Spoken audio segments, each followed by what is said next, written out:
Oh, that you would bless me and enlarge my border, that your hand might be with me, and that you might keep me from harm so that it might not bring me pain.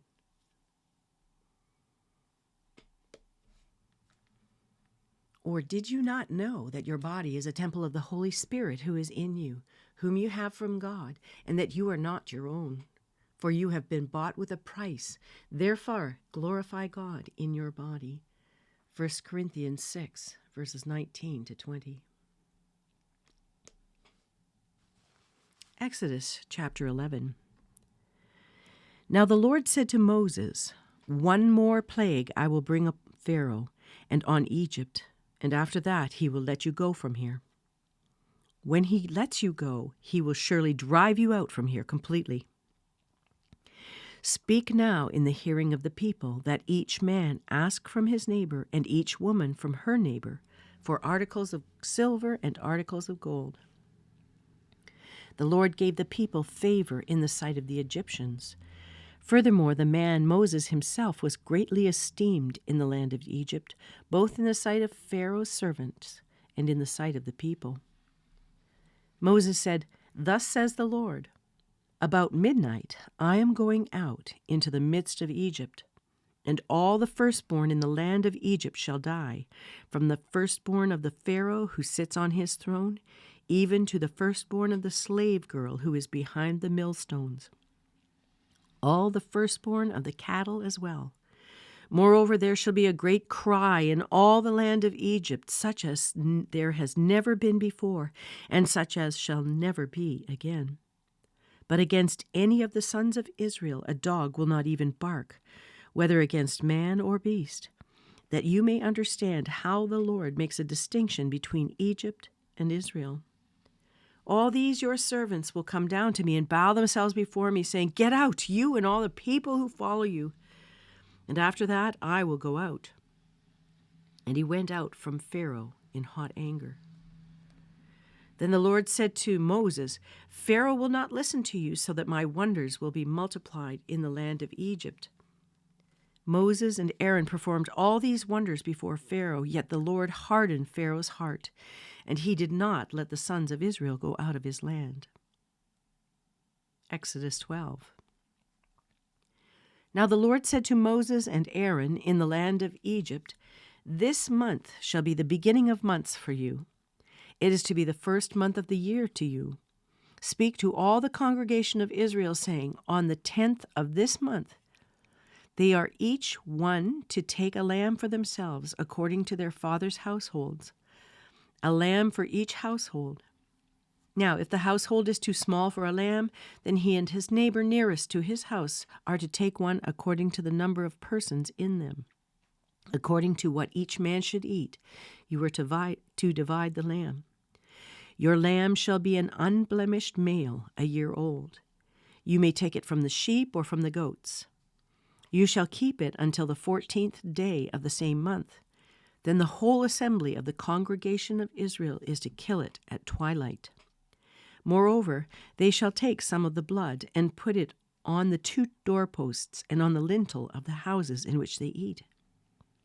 They shall eat the flesh that same night, roasted with fire, and they shall eat it with unleavened bread and bitter herbs. Do not eat of it raw or boiled at all with water, but rather roasted with fire, both its head and its legs along with its entrails. And you shall not leave any of it over until morning, but whatever is left of it until morning you shall burn with fire. Now you shall eat it in this manner, with your loins girded, your sandals on your feet, and your staff in your hand, and you shall eat it in haste. It is the Lord's Passover.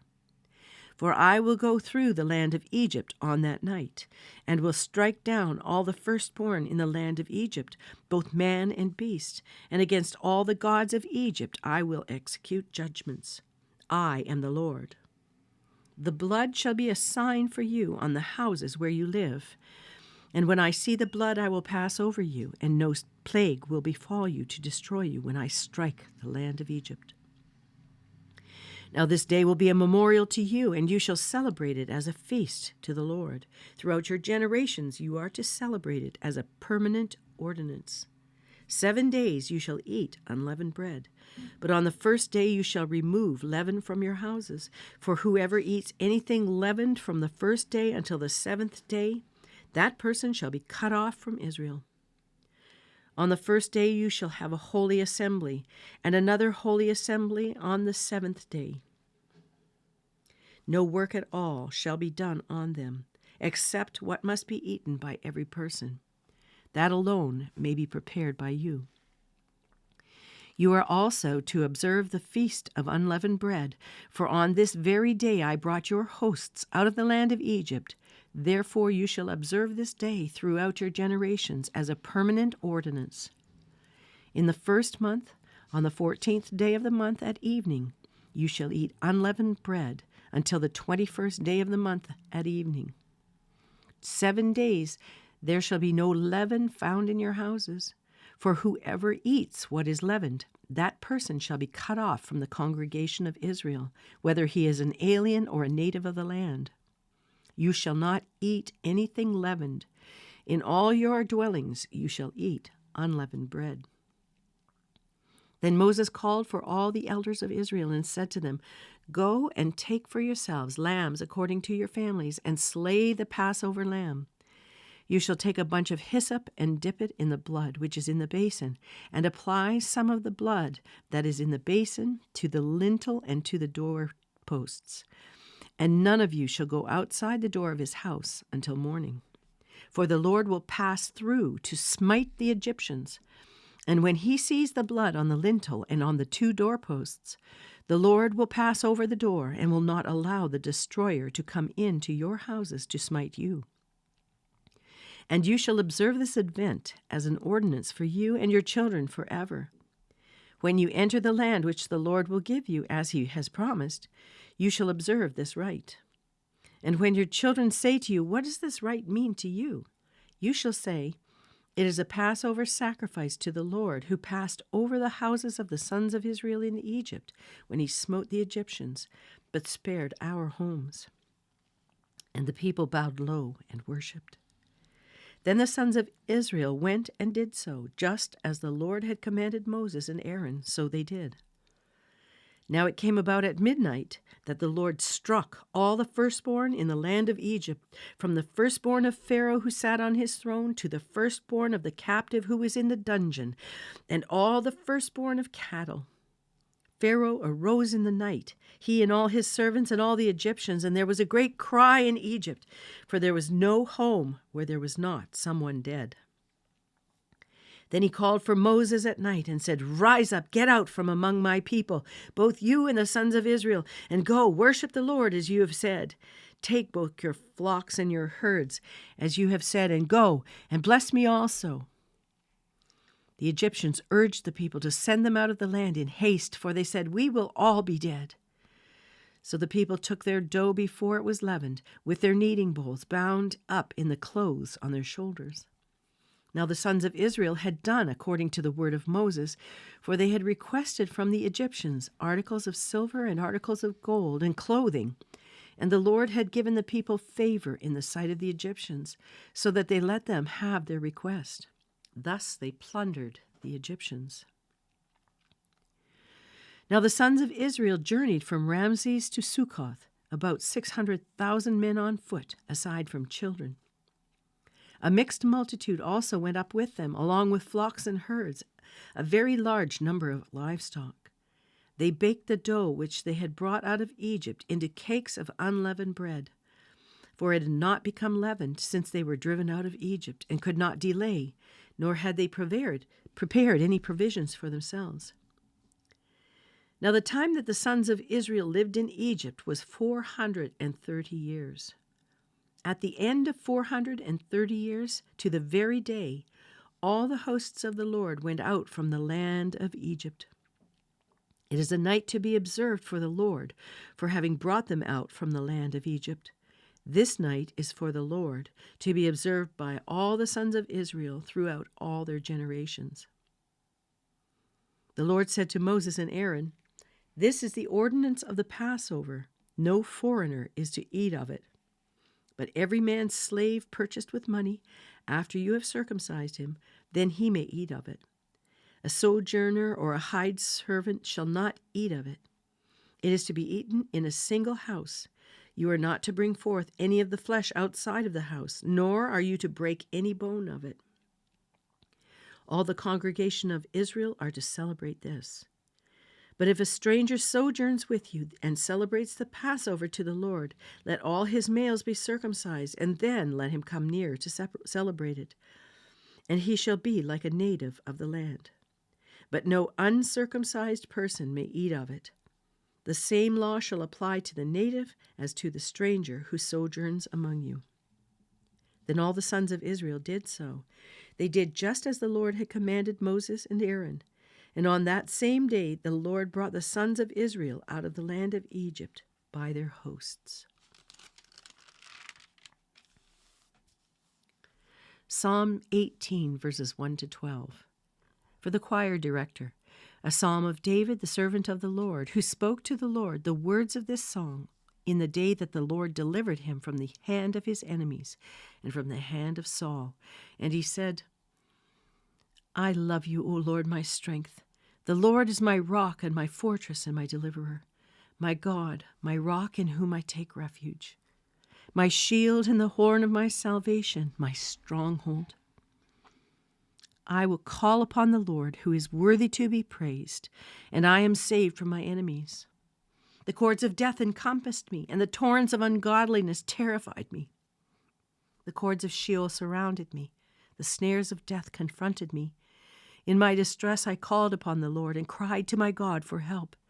He heard my voice out of his temple, and my cry for help before him came into his ears. Then the earth shook and quaked, and the foundation of the mountains were trembling and were shaken because he was angry. Smoke went up out of his nostrils, and fire from his mouth devoured. Coals were kindled by it. He bowed the heavens also and came down with thick darkness under his feet. He rode upon a cherub and flew, and he sped upon the wings of the wind. He made darkness his hiding place, his canopy around him, darkness of waters, thick clouds of the skies. From the brightness before him passed his thick clouds, hailstones, and coals of fire. Proverbs 6, verses 1 to 5. My son, if you have become surety for your neighbor, have given a pledge for a stranger, if you have been snared with the words of your mouth, have been caught with the words of your mouth, do this then, my son, and deliver yourself. Since you have come into the hand of your neighbor, go, humble yourself, and importune your neighbor. Give no sleep to your eyes, nor slumber to your eyelids. Deliver yourself like a gazelle from the hunter's hand, and like a bird from the hand of the fowler. Matthew 20, verses 17 to 34. As Jesus was about to go up to Jerusalem, he took the 12 disciples aside by themselves. And on the way he said to them, Behold, we are going up to Jerusalem, and the Son of Man will be delivered to the chief priests and scribes, and they will condemn him to death, and will hand him over to the Gentiles to mock and scourge and crucify him. And on the third day he will be raised up. Then the mother of the sons of Zebedee came to Jesus with her sons, bowing down and making a request of him. And he said to her, What do you wish? She said to him, Command that in your kingdom these 2 sons of mine may sit, one on your right hand and one on your left. But Jesus answered, You do not know what you are asking. Are you able to drink the cup that I am about to drink? They said to him, We're able. He said to them, My cup you shall drink. But to sit on my right hand and on my left, this is not mine to give, but it is for those for whom it has been prepared by my Father. And hearing this, the 10 became indignant with the 2 brothers. But Jesus called them to himself and said, You know that the rulers of the Gentiles lord it over them, and their great men exercise authority over them. It is not this way among you, but whoever wishes to become great among you shall be your servant, and whoever wishes to be first among you shall be your slave. Just as the Son of Man did not come to be served, but to serve and to give his life a ransom for many.